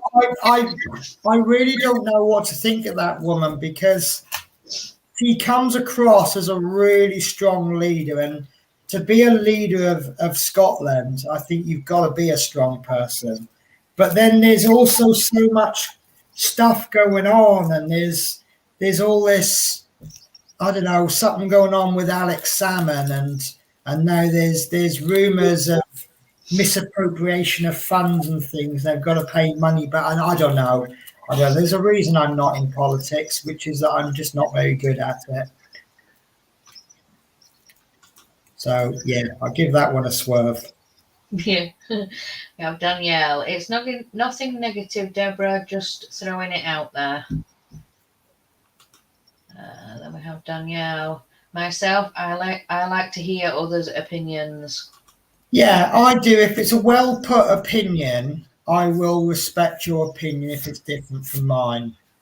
Yeah. If you're just one of these, oh, you're wrong, blah blah blah blah, and it's like, and people who throw opinions at you and as though it's a fact, I'm like, no, no, sorry, you're No. not valid. And then Deborah got Danielle. I love you. Thanks. Oh, bless her. Love my knees. Great. Ready to come across the pond. Cup. Yep. Yeah. Danielle, love you, Deborah. Oh, bless. Don't want to fall out. No error. See, this is the living community that we've created here, isn't it? Yeah. Yeah, it really is. Yeah. We have created a monster, Julie. Yes. No, I know I've said this before, but the idea of this show was just to have a little show, and if we can make one or two people happy, then that's a success. And I think we've done a bit more than that, haven't we? Yeah. Well, hope we have. Well, yeah. Either that or they're just pretending they're happy, but then they come back every week. They do. So we're either making them happy or they're quite what's the word? Not a sadist. You know, when you do it to yourself, where you punish yourself every week. Well, I hate myself so much. I'm going to watch that show every Wednesday. Oh dear. Oh dear. Did you have a nice Sunday dinner? Did you do anything nice? Did I do anything nice on Sunday? Mm. I got a feeling this is leading to something, but I can't remember. I think Sunday was the day I cooked my pasta flingding. No, I was just asking if you had with it being Easter, a particular Sunday Oh dinner. no, I worked. I had I no, I had a good Sunday. I really did enjoy it. But no, I didn't do anything special. I didn't even do chocolate or anything. But I'm actually I've got a problem. I'm trying to cut down on chocolate. But I live in the land of tunnocks, and we don't just have caramel wafers up here. We've got things like tea cakes, and the trouble with a tunnocks tea cake is they come in boxes of 6 or 10, and it's impossible to stop eating them until you've eaten the entire box. You can't just have one. No, I can't do just one. I and what happens is that I eat them wrong, apparently. The way I eat them is that I eat all of the marshmallow, leaving the biscuit, then I eat the biscuit. And then what you're supposed to do is just shove the whole lot in your mouth in one go. So if I'm eating them in the canteen, someone will have a go at me saying, oh, you're eating it wrong. And then I'll go, here you go, show me how to eat it. And then they'll shove it all in the mouth and they'll go just like this. And I'll go, no, this is the way I eat it. And then I eat another one. And I just can't. And now I've been looking for these for ages. These are even better than caramel. Oh, a bit of onion skin, sorry. Milk chocolate carrot. Oh, yeah. These are much better, especially if you've got bad teeth. So that means these ones last longer. I have to eat the tea cake the other way around. I have to eat the biscuit and then I put all of the marshmallow in my mouth. Really? So now I think that's wrong because now you've got a melty bit of chocolate and marshmallow in your hand. Opinion. That's fine. Okay, nightmares, trust me. So yeah, no, that's fine. You eat it how you like. But yeah, I think you should eat. I don't know, shoving everything in your mouth in one go. It's a bit piggish, really, isn't it? Yeah. So, if that's how you want to eat things. So right. The last couple of comments. Masochist, is that what that's? Mas- Oh, trying to yeah, say that word. Yeah. not narcissist or masochist. Yeah. I've got Deborah, and you do make us happy. Thank you for that. We try. Oh, bless. Mike, that's me. Or do I come on to punish Penny? Be a really good point, really, isn't it? Sometimes I think that is why he's put on this earth. Oh, then we've got Danielle. Yes, you have done a bit more. Love the weekly show. Oh, thank you. Thank you. Hopefully, when I get a bit more sorted out, we'll actually be able to do what we were intending to do on the show every week, which is some kind of paint with diamonds. Yeah. And Deborah, Penny's Pitstop. Eat it the way you like to eat it. Yeah. Yes. Yeah. But it's fun when you. Oh, I'll tell you something else they have here. Now, they say Scottish people are tight. I couldn't see. I don't think it could be further from the truth. They're just so, not necessarily with money, but like with their time and their things. They're so, like say, the guy who said to me, "Oh, you're moving house, are you?" I went, "Yeah." He goes, "Well, I got some stuff for you." And then 48 hours later, I've got a microwave, pots and pans and cutlery. And then you've got a couple of the guys that just bring cakes in every day. And you walk into the canteen thinking, right, I'm on a bit of a diet. I want to watch what I eat. And you walk in and there's like tray bakes all over the place. And it's awful here. It's terrible. Yeah. And you'll just sit down and someone will come up to you and it's like, it was the other day, someone just thrust his packed lunchbox with this chocolate orange cake. Just, have a piece. Oh. It's just, it's awful. I'm never going to lose weight here, No. Fried breakfast in the morning and cake shoved in my face in the afternoon. Yeah. It's not going to happen, is it? No, I can't say a bad word about. Well, I can't say a bad word about Glaswegians. Obviously, I don't know the rest of the country, but if they're half as nice the rest of the country as they are here, then they're all lovely. Yeah. I think the main thing is I don't know if it's me or them, but they seem to treat me the way that I treat them, and obviously, I've moved into a new area, so I'm taking the attitude that I've moved into your home, not the other way round. Yeah. So Mike's just says, "Sounds like you're suffering, Penny. All thoughts, cakes. So sorry for you." Oh, yeah. Oh, boy. Yeah, please feel sorry for me having to eat all of these cakes all the time. Yeah. Oh. Boy. There was one thing. I personally think chocolate orange is wrong. No, apparently it's a British thing. I was watching someone on TikTok and they were like differences between America and the UK. And she's going, "What's all this chocolate orange? No one in America would do that." And I'm like, "Good on you, yeah, mixing chocolate and orange." And I personally, I like orange and I like the two together, I think is quite wrong. But one of the times I got shoved this bit, I just took this bit of cake and I took a bite of it. And I went, "Oh no, it's chocolate orange." And I've got this big bit of cake and I thought it'd be so rude to leave it. But as I'm chomping through it, I'm thinking, do you know what? Actually, this is done really well. And it's not full on orange. It's sort of chocolate cake with a subtlety of orange. Yeah. And I thought, actually, this is really nice. Whoever made this can make cakes. Yeah. So I think we'll have to have that debate another time, won't we? Chocolate orange, does it go together? I love chocolate orange. Oh my God. The Terry's chocolate orange. Wow.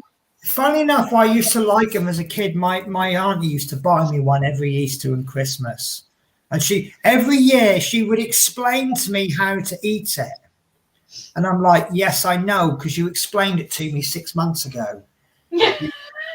Every birthday, Christmas, Easter, I get a chocolate orange with the explanation that I've got to tap it on the ground, on the thing, and you've got to open them up. And that doesn't work. It says No, wrap it and it should unwrap. yeah. That Do never you works. remember the adverts with Dawn French? It's not Terry's, it's mine.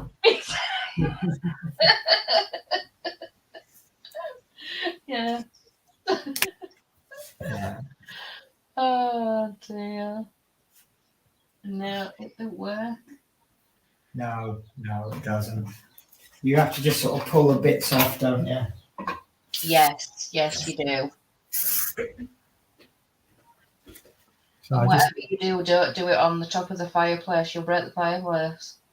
Do you know what? One thing I remember about my auntie, talking of fireplaces, she used to get butter out, but obviously being in the fridge, it'd be rock hard, wouldn't it?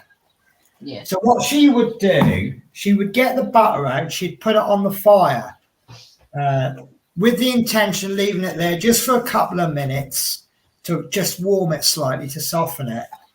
Every single time she would forget, and that the butter would melt in the butter pot. Every single time. Yeah. And we would have bread and butter, but it's put on with a spoon. Every single time. Yeah. But it's like you always do it, and it's like, yeah, I know. Well, I won't do it this time. Yeah, you will. No, I won't. 20 minutes later, forgot about the butter, it's melted.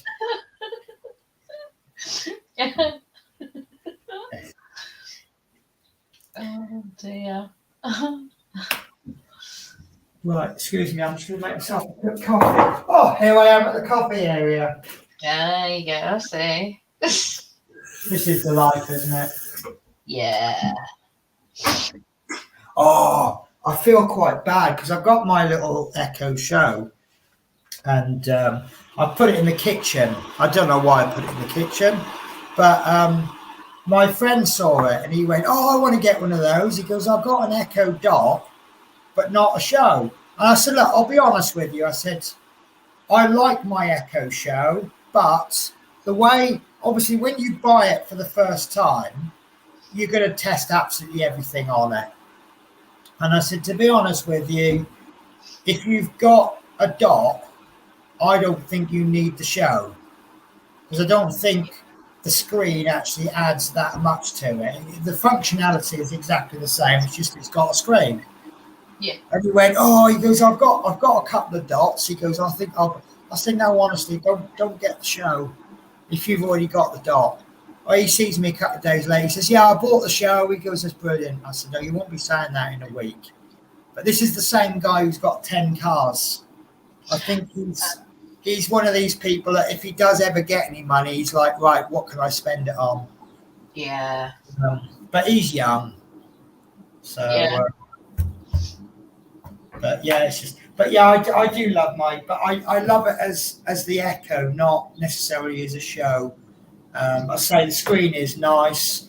To be honest with you, the main enhancement for the screen for me is if I want to know the time, I don't have to ask it because it's on the screen. Whereas with a Dot, but then they've got a Dot. I saw one on Amazon. They've got one that actually displays the time. So if I'd have known about that, if that had come out a few years ago, I probably would have got that instead of the show. So It's a Perspex thing or something. It lights up and it's got the time on it. I'm sure I've seen something like that. But obviously, mine displays the time. I think you can set the screen up, but it's got the time and the day, and in the corner it tells me it's 6 degrees. So there you go. Whoever's got 21 degrees, it's 6 here. Just remember that, and I'm considering that quite warm. Yeah, that is quite warm. Yeah, so in the minuses for us. Yeah, it gets cool in the mornings, but then it is 6 degrees in the house, so that's probably why it's quite warm. Yeah. But no, it doesn't do it in the house, does it? It does it from the weather reports, doesn't it? So, yeah, from I spent ages trying to change the location on this. It's such a pain. And because I've got some routines on it based, it tells me like I say good morning, and then it tells me good morning, and then it gives me the weather, and then the news, and then it plays the local radio station, and it keeps telling me the weather in Kent, and I keep changing my location, and I figured out this morning you've actually got to tell it the location of the Echo show, not where you are.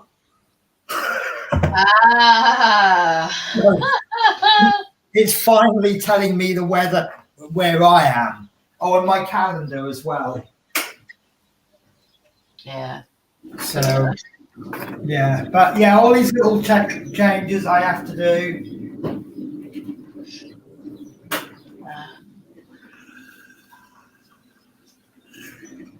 Oh.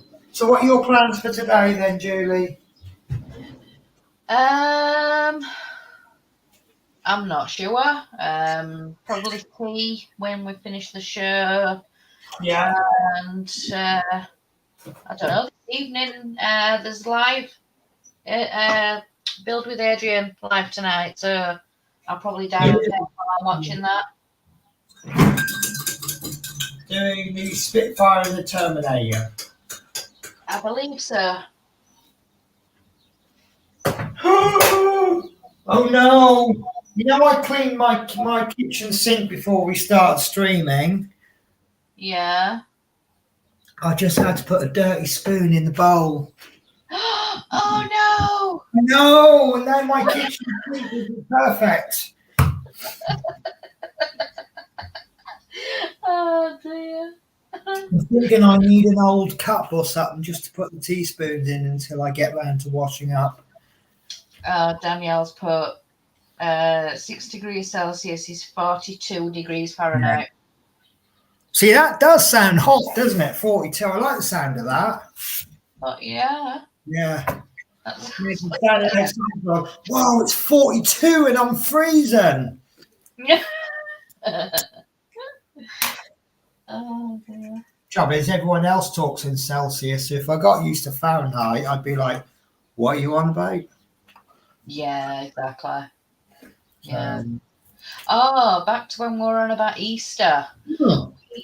Yeah, I was going to bring that up because I was going to say, what did you make for your Sunday dinner? Did you go traditional or did you go off-piste? Normally, we'll have beef or chicken, or because we don't. Mark doesn't like the association with his surname and the meat, so we won't normally have lamb. Okay. But this year he came home with minted lamb chops. Nice. Nice. Yeah, so we had minted lamb chops, new potatoes and green beans, and then we had some sweet waffles with a chocolate sauce inside. Gorgeous. I've got to be honest with you, that doesn't sound so much Easter as a celebration that spring has arrived. Yeah. Mint, new potatoes, lamb, spring, green beans. That's all nice spring things, isn't it? Yeah. Yeah. I don't normally eat it. Well, but if he doesn't eat it much, I bet he really enjoyed it, didn't he? Yeah, it was really nice. See, I do most of my foods are either mince or chicken because they're nice, tasty, cheap meats, aren't they? Beef is a real treat for me, unless it's like, well, beef mince, obviously, but like proper, what I'd call proper beef, that to me is a bit of a treat. Even a pork chop, that's an occasional thing. Lamb I don't tend to do because I'll either do a joint, which half of it disappears while you're cooking anyway, doesn't it? And you get those lamb cutlets, and it's by the time you've cooked them, you've got a bit of bone, half a ton of meat, of fat, and then you've got a little piece of meat about this big. Yeah. And I think, what's the point? I will never go vegetarian type person, but I don't mind going less meat. But I think lamb cutlet is a little bit too far, isn't it? You know, I'm all about stretching the meat out. If a recipe says 500 grams of mince, I'll probably put 350 grams, because you won't notice much difference. Daniel Boudreau says, what's the traditional meal? I'm not quite sure anymore, but it's turkey is a bit of an Easter meal now, isn't it? I think the tradition has been lamb, hasn't it, at Easter? Lamb is sort of a traditional one, but it's a roast. It's what I call a British meal, which is your roast, your vegetable, roast potatoes, vegetables, gravy, proper roasted meat with gravy. But it's kind of pushing more towards turkey now. But yeah, lamb is the traditional one. So, which sounds a bit cruel, really, doesn't it? It does, springtime, and it's sort of springtime. The lambs have just been born, and suddenly they're on the dinner plate. But yeah, but turkey apparently hasn't been a Christmas meal for that long, has it? Not traditionally, no.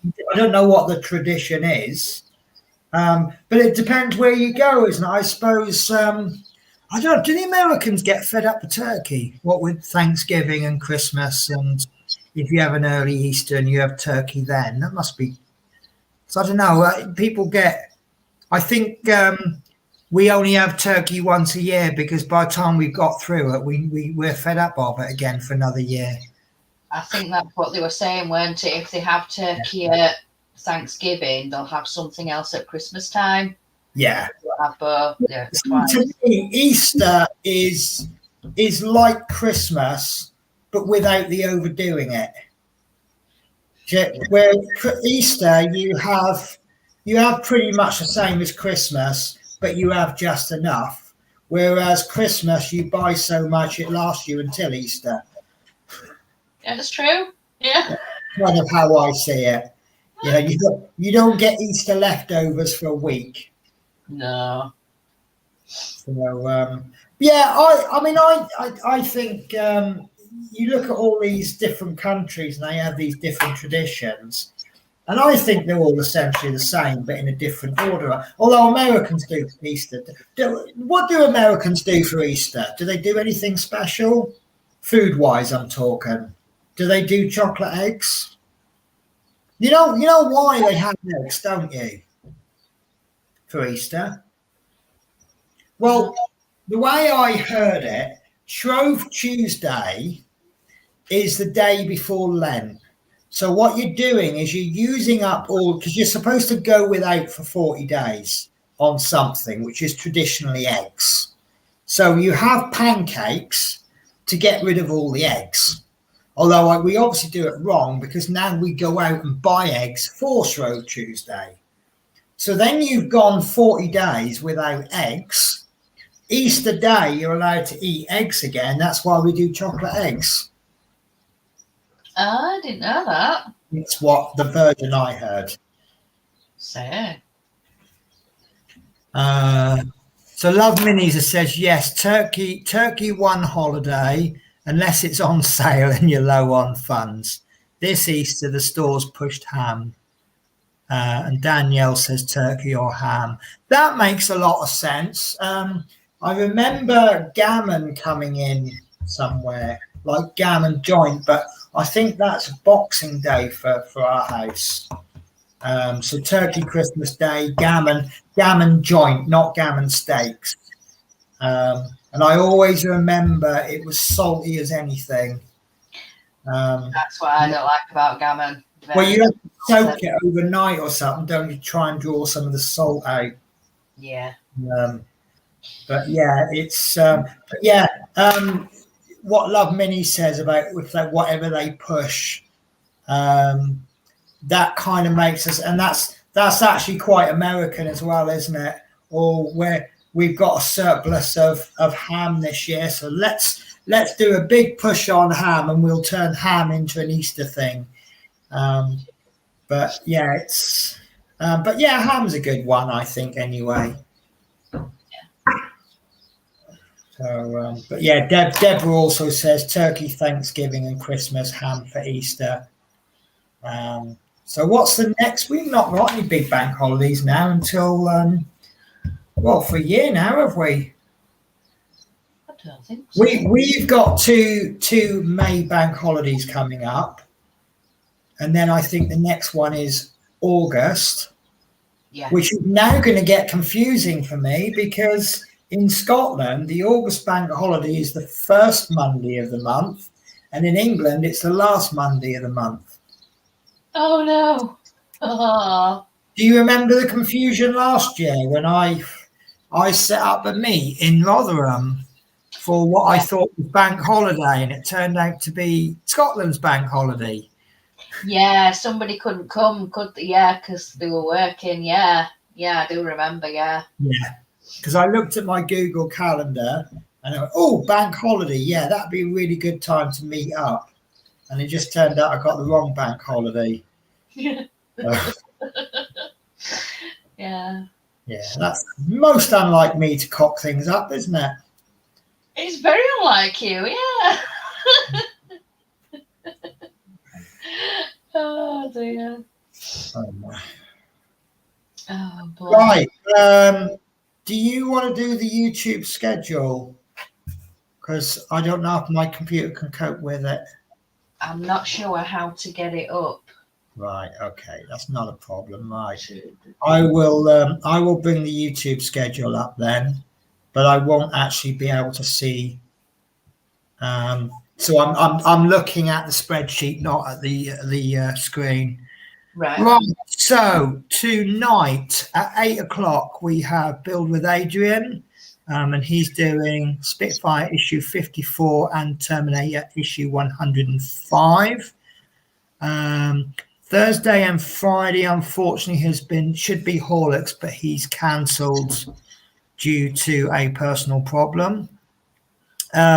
Saturday we've got Chris Davis and Chris Cambling's channel. I suspect that's Chris Davis because it's doing the Jaguar issue 36. That's at 8:00 on Chris Davis and Chris Cambling's channel. Nothing at the moment on Sunday, but who knows what will happen. And then on Monday, we've got Chris Davis doing the Ecto Stage 13 ? I believe question mark means as many stages as they can, doesn't it? Usually, yeah. Tuesday, I'm looking forward to this one. That's Build with Adrian. He's doing the Build the Ferrari F40 issue 32.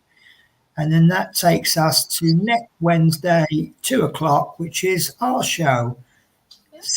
35. Wow. 35 weeks. Yeah. That's nearly 9 months, isn't it? Yeah. Yeah. That's crazy. We'll be coming up to the year. Yeah. Wow. So when's our first? We're going to have to do a giveaway, aren't we, for our first anniversary? Yeah, for that show. What can we give away that's significant with one? £1? I think we'd have to think of something better than that. I'll have a word with people, see if I can get gift vouchers or something. Let's do a big first anniversary giveaway, shall we? Yeah. Yeah. Right. Okay. So that's the YouTube schedule done. Anything else that I might have missed out? I think so. I think we have covered everything at the moment, haven't we? We've done religion, politics, football, holiday food. Mike Tedstone says 100 caramel wafers. That Well, funnily enough, there is a rumour that the Tonics factory has a little shop, and they sell broken biscuits. When you buy these boxes of broken biscuits, and 90% of them aren't even broken, and they're like £5, and you get like 20 quid's worth of biscuits in there. Well, apparently Tonics do the same thing. You can just buy a box of, I don't know, 5 kilograms or something, and it's just full of Tonics products, and you just don't know what's in there until you open it. So when the shop's open properly, I'll obviously have to go down and buy myself a box, for research purposes. Try, yeah. See what happens. Oh, Mike. So if you go missing, we'll know where to find you. Oh, yeah. All you got to do is buy yourself some caramel wafers and look at the address on the back, and that's where I'll be. Yeah. There we go.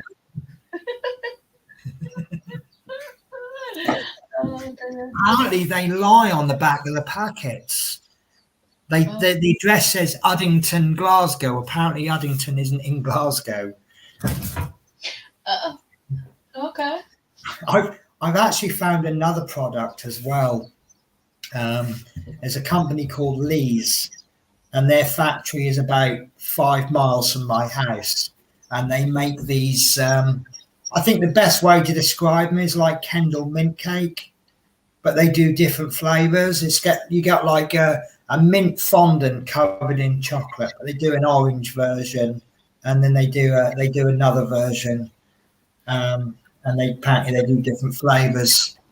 So, and I'm a bit of a sucker for those, but you can't eat more. And I tell you how bad they are. It's just about normal chocolate bar sized, but it's got something like 1,100 calories per bar. Oh, that's how much sugar's in them. Oh my God. Yeah. So you don't want too many of those, do you? That's like half of your daily calorie intake in one chocolate bar, but they are so nice. Yeah.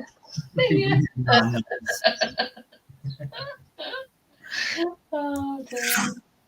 Yeah.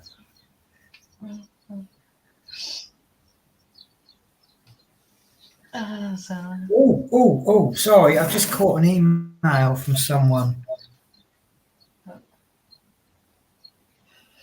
Oh, that's a bit disappointing. Right, so I got an order from ASOS yesterday, correct address but wrong name. So I think what's happened, the most likely scenario is that whoever's ordered it used to live here. And when you order stuff and they keep your address, don't they? And then you make an order and you forget to change the delivery address, and it ends up going to the place you used to live at. I think this person is probably a previous tenant. But it came through, as I say, wrong name. So I haven't opened it, but it had the order number written on the actual label.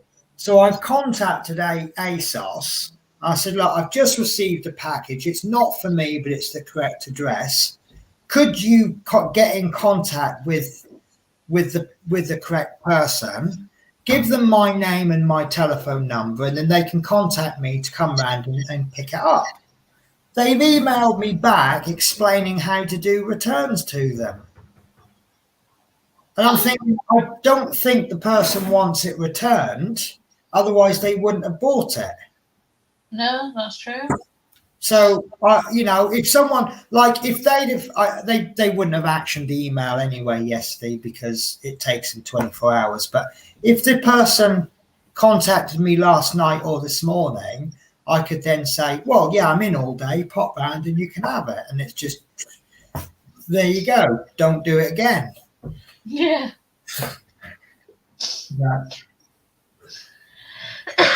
My friend said, well, why don't you open it? It's been delivered to your address. And I'm like, well, it'll either be clothing, which probably chances are won't be my size, or it'll be something for the home. I don't know. What do ASOS do? Are they just clothes? I don't know. It's been a long time since I've ordered anything off them. Oh, and then Mike says try contacting post office. They haven't. What's happened is I spoke to the landlord and I said, "Do you know the address of the previous tenants?" And he says, "No, they went." And he doesn't have any contact with them, so I don't think they obviously haven't done any forwarding address like mail forwarding because we've still had a letter come for them, or open, mate. Oh, I don't know. See, right, yeah, opening it to try and get a number for the phone for the customer, but what if? Julie, if this package was for you and I opened your package to get a telephone number to ring you, how would you feel about me opening your package?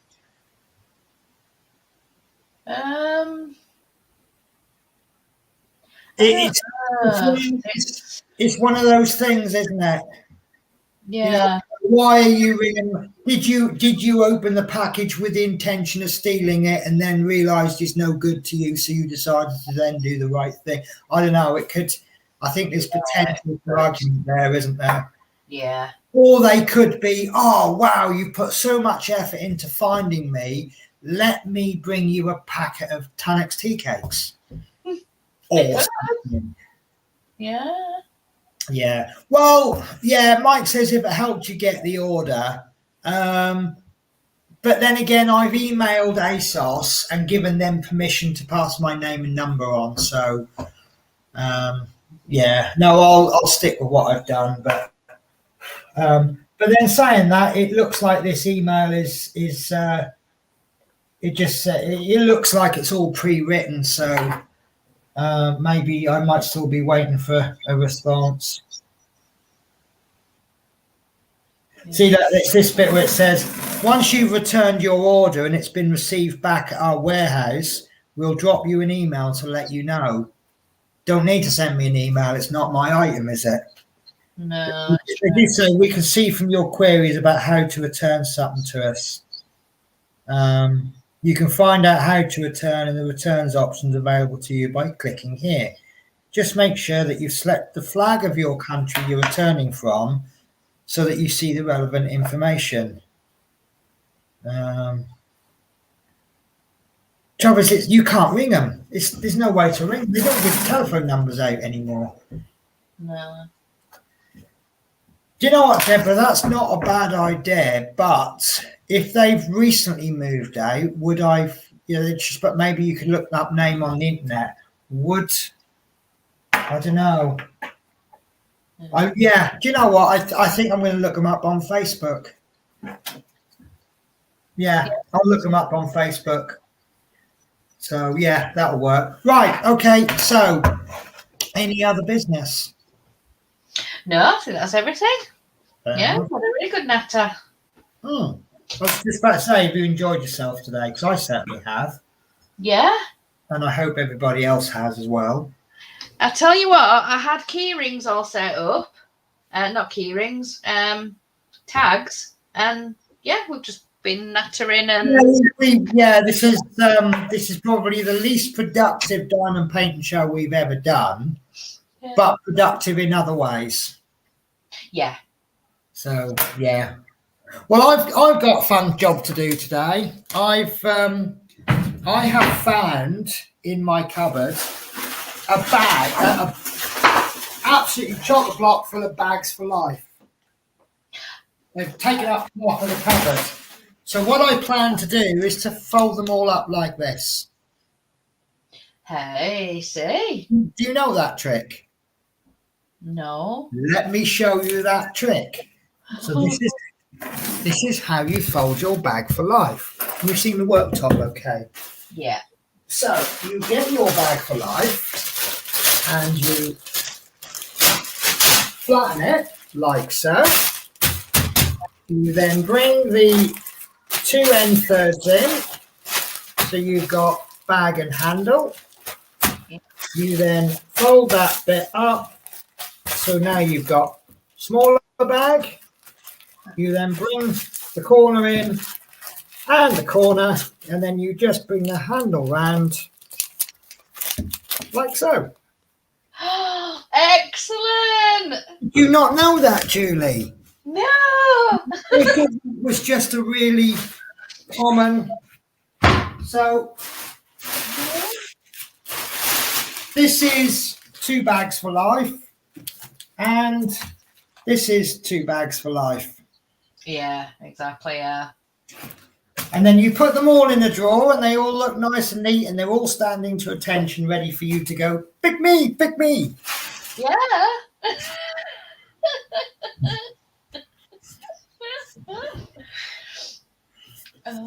Right, okie dokie then. So if there is no more, I will say goodbye and leave Julie to say her goodbye, because no one does a goodbye better than Julie. So thank you for watching, everybody. I hope to catch you next week. And hang on, she's that way. Over to Julie. So thank you for joining us today, guys, and I hope you've enjoyed the show. So I will end on. Remember, guys, in a world where you can be anything, be kind. Bye.